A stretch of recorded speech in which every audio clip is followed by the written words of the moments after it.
Le moment tant attendu est enfin arrivé. Batman et Catwoman vont se marier, comme prévu depuis leur annonce, et cette fois-ci, ils comptent bien faire de leur mieux pour que tout se passe bien et dans les règles, si tant est qu'il y ait des règles dans leur cas. Alors que Selina se prête au jeu et commence à imaginer sérieusement les conséquences d'une vie à deux, Bruce fait enfin sa proposition concernant la date et le moment idéal. Tout est organisé dans la plus stricte intimité, pas de convives, pas de fioritures superflues, simplement la beauté de la chose et de la cérémonie, du partage et de l'union. Un juge, deux témoins, des costumes, c'est tout ce qu'il faut à notre couple pour se sentir bien. Mais est-ce vraiment le cas?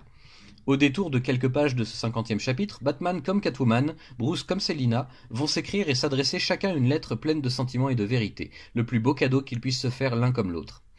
Émotion, ressenti, finalement beaucoup de sincérité, nos deux héros nocturnes vont se confier comme jamais et faire ressortir des choses qu'ils gardaient en eux depuis leur toute première rencontre, il y a bien longtemps. Est-ce que ce sera suffisant pour sceller leur union et renforcer leur lien? Le dénouement, il ne m'appartient pas de vous le dévoiler ici. Mais tout se résume finalement en cette simple question, assez sobre. Batman doit-il être heureux? Par la suite, le Chevalier Noir entreprend de traquer Mr. Freeze, qu'il soupçonne du meurtre de 3 femmes. Tabassé et effrayé comme jamais par la chauve-souris, Freeze signe des aveux complets auprès de la police et son procès est en cours, mais soudain, il apparaît pour la défense du criminel que Batman aurait peut-être pu faire une erreur.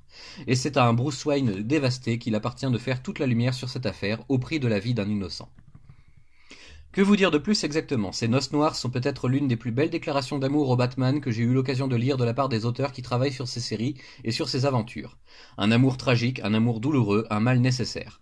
Vous comprendrez quand vous le lirez, et même si cela fait maintenant plusieurs mois que cet album est sorti et qu'il ne serait permis de spoiler, je n'en ferai rien afin de vous réserver la découverte de ce final poignant. Beaucoup de grands artistes ont été mobilisés par DC pour l'occasion, pour illustrer toutes les pages de ce chapitre 50 décisif. Là encore, je ne vous dévoilerai pas la liste des invités de marque, mais elle est assez prestigieuse dans la carrière du héros et couvre une longue période de sa vie de papier. À force de lire les aventures du Batman depuis l'ère classique, j'en suis venu à repérer une constante que beaucoup connaissent sûrement déjà. Quand ça va mal, vraiment très mal, Batman cogne fort et sans mesure.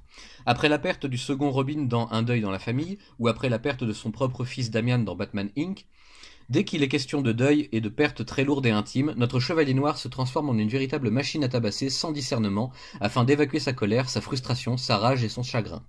Batman n'est pas parfait, sous le masque il s'agit d'un homme faillible comme nous tous.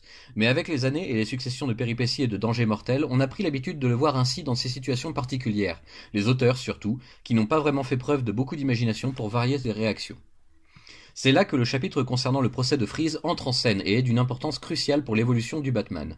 Pour la première fois à ma connaissance, grâce à un Tom King qui connaît parfaitement son bonhomme et ce qu'il doit faire pour le servir au mieux, nous avons enfin droit à un Batman conscient de son problème et prêt à faire le nécessaire pour changer ses habitudes, quitte à devoir revenir sur une intime conviction peut-être trop rapide.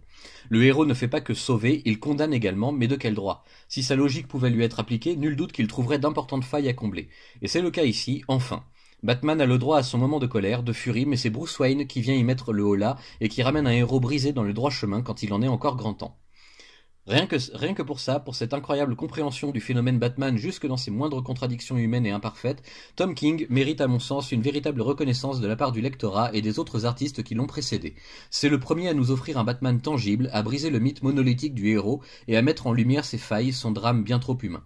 Je suis vraiment très reconnaissant d'avoir pu lire un tel chapitre des aventures d'un des héros que j'admire le plus, et je suis persuadé que cette histoire ne le fera que grandir davantage pour devenir ce qu'il doit être. Merci à Tom King d'avoir rendu Batman réel avec tout ce que cela implique.